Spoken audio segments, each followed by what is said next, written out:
Picture this.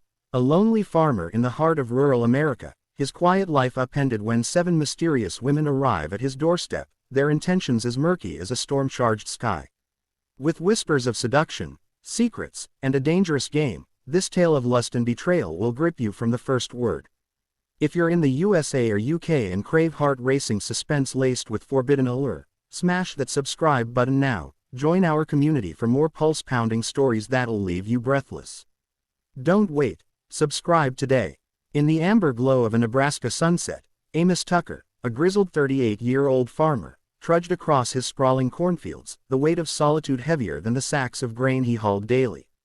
Widowed 5 years prior when his wife, Clara, succumbed to cancer, Amos had buried himself in work, tending his crops and dairy cows on a 200-acre plot inherited from his father. The farmhouse, a weathered 2-story relic, stood alone against the horizon, its creaking walls echoing his loneliness. One humid evening, as thunder rumbled in the distance, a sleek black van pulled up his gravel drive. 7 women stepped out, each more striking than the last. A statuesque blonde with icy blue eyes, a fiery redhead with a mischievous grin, a brunette with a scholar's poise, a curvaceous woman with caramel skin and sultry lips, a petite one with jet black hair and a quiet intensity, a tattooed rebel with a smoker's rasp, and a willowy beauty whose emerald eyes seemed to pierce Amos's soul. "Evening, farmer," the blonde said, her voice smooth as honey. "We heard you've got room, and we're here to stay." Amos, clutching his shotgun, demanded answers. "This is private land. Who the hell are you?" The redhead, Lila, laughed, tossing her hair. "Relax, big guy. We're just travelers, stranded after our van broke down.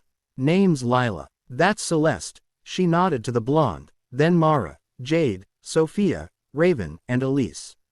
Each woman smiled, their gazes disarming, almost hypnotic. They claimed to be a group of friends on a cross-country trip, seeking shelter for the night. Against his better judgment, Amos relented, swayed by their charm and the storm brewing overhead. He led them inside, where they sprawled across his living room, their laughter filling the empty spaces Clara had left behind. Over a makeshift dinner of cornbread and stew, they teased him. "A strong man like you, all alone." Jade purred, her hand grazing his. "Bet you could use help milking everything." The innuendo hung heavy, and Amos, flustered, felt a spark he hadn't known in years. Days passed, and the women didn't leave. They wove themselves into his routine, tending the cows, weeding the fields, and cooking meals that tasted like sin. Celeste, the leader, organized chores with military precision, while Mara, the brunette, shared stories of her time as a historian, hinting at a knack for uncovering secrets. Sophia's cooking was divine, Raven's mechanical skills fixed his old tractor, Elise's songs soothed his nights, Jade's flirtations kept him awake, and Lila's wild energy pushed him to the edge. Nights grew heated. Shared glances turned to touches, then to stolen moments in the barn, each woman offering a different flavor of temptation. Amos, caught in a haze of desire, ignored the warning signs. Locked trunks in their van, hushed conversations, and a strange pendant each wore, etched with a crescent moon.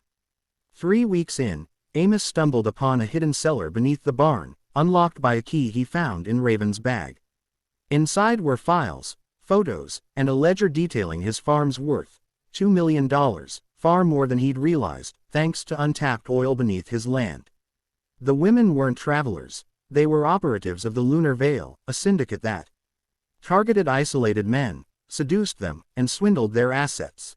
His late wife's brother, a shady lawyer, had tipped them off about Amos's inheritance. The twist stung. Clara's death wasn't natural. She'd been poisoned when she uncovered her brother's ties to the syndicate. Amos's blood boiled, but he played dumb, biding his time. That night, Celeste proposed a deal. "We know about the oil, Amos. Sign the land over, and we'll make you rich. Stay with us, live like a king." Her lips brushed his, but he saw the cold calculation in her eyes. Then came the second twist. Raven, the tattooed rebel, cornered him in the hayloft. "I'm not like them," she whispered. "I was forced into this. My sister's their hostage. Help me, and we'll take them down." She revealed she'd been feeding info to a private investigator tracking the Lunar Veil. Amos, torn between distrust and hope, agreed to her plan. sabotage the syndicate's next move, a staged accident to claim his life insurance. Under a full moon, the women staged a ritual, cloaked in black, chanting around a fire. Amos, feigning compliance, slipped a tracker from Raven into Celeste's bag. When Mara produced a contract signing over his land, he hesitated, then signed a fake, prepared by Raven. The ritual turned chaotic when Jade, suspicious, pulled a knife. Raven tackled her, and Amos subdued Sophia. Sirens wailed as the investigators' team swarmed, tipped off by the tracker. In the fray, Lila confessed, "We didn't kill Clara, her brother did," to silence her. The women were arrested, but Celeste slipped away, leaving a note, "This isn't over, farmer." Amos rebuilt, but months later, a photo arrived, Celeste, smirking, on his land. The oil was gone, siphoned by the syndicate.